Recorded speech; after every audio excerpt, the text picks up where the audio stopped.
This is Jack with SurvivalMen.com bringing you another gear review. Today I'm reviewing the Leatherman Wave multi-tool. It's my everyday carry multi-tool when I carry in a multi-tool. What I like about the Leatherman Wave the most is the size and utility. I feel it's the happy medium of what Leatherman offers. They offer a massive tool called the Super Tool, which has some stuff I don't feel I use or need on a regular basis, and it's not worth the extra size to me, yet it's a lot more functional and a bigger size than the Leatherman Micra, which is their smallest multi-tool.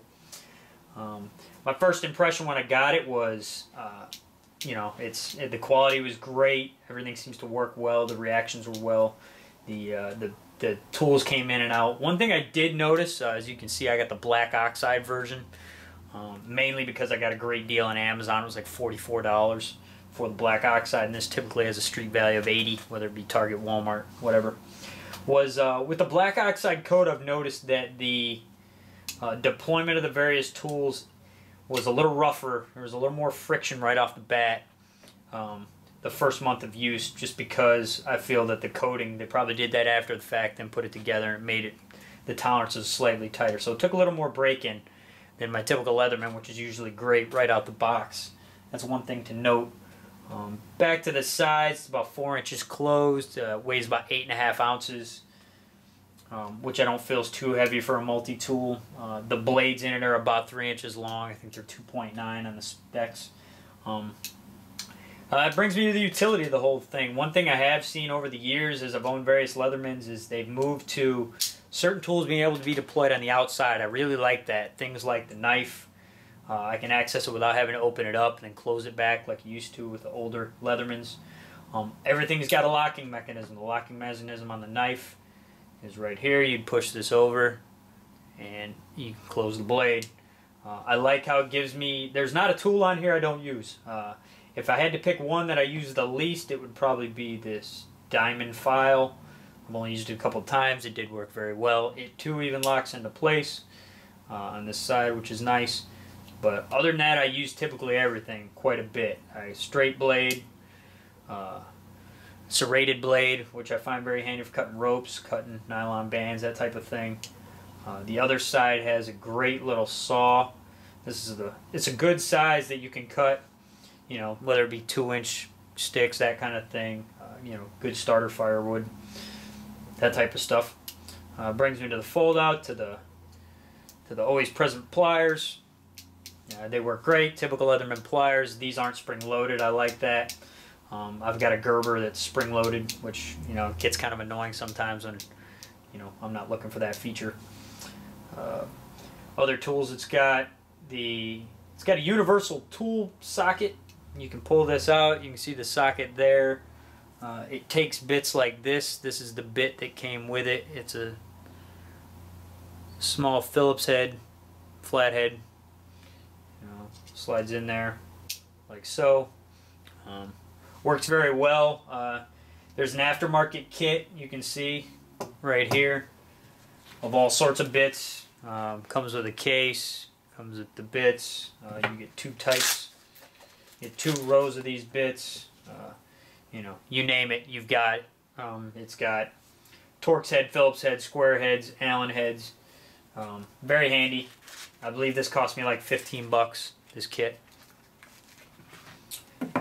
Back to the other tools. Can opener, works great, and everything's got a locking mechanism. Like I said earlier, with this tool, the locking mechanism, if you're messing with the things on the inside, the lock mechanism is on the back. It's one button, releases all of them.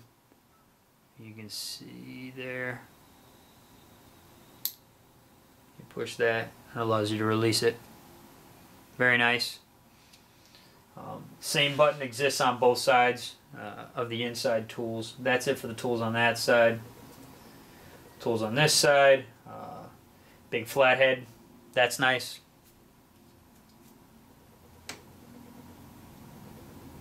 Scissors. Scissors work well. I don't feel they work as well as the Leatherman Micra scissors, but still good scissors. I got quite a bit of oil on it. You can see the sheen. I did that to help the break-in factor with the black oxide coat.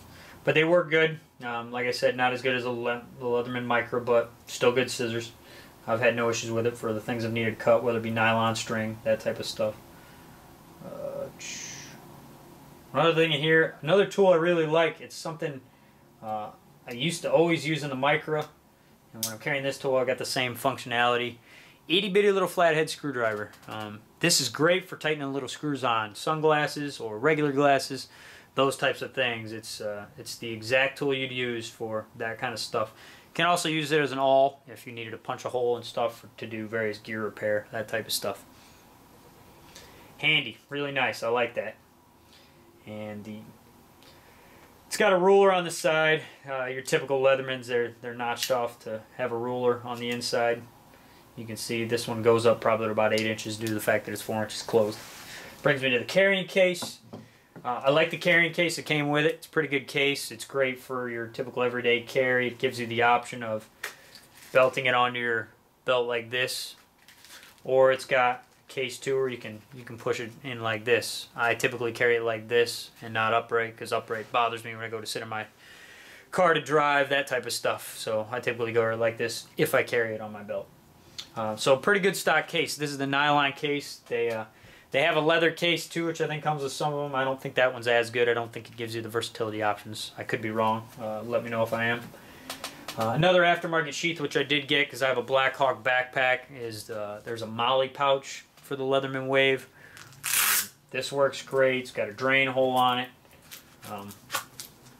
You can put it in. You can attach it to any strike webbing. Lots of Velcro. You don't need to worry about it falling out, which is nice. This pops off. You know, you can run that through your strike webbing and your Molly attachments on your backpack. So this was like a $12 sheath. It was worth it for me because I typically just keep it on my backpack, and this would be the one I'd carry if I was carrying it on my person. Overall impression, great multi-tool. It does everything I need it to do. Like I said, almost all the tools I use. I don't feel like there's a lot of wasted tools, which means there's not a lot of wasted weight, which is very important to me. And price was right. Like I said, I paid $44 for the black oxide version. The regular version and other black oxide versions I've seen typically go for a street value of $80. Your aftermarkets, there's some aftermarket stuff. Like I said, you've got the bit sets for $15 on Amazon. You've got, you know, the Molly sheath, it goes anywhere from $10 to $12 on Amazon. And very happy with it. Go out and get one. You'll be happy with it too, I think. This is Jack with survivalmen.com. We try to bring you gear reviews and survival articles on a weekly basis. And put your comments below. Let me know what you think. Stay safe.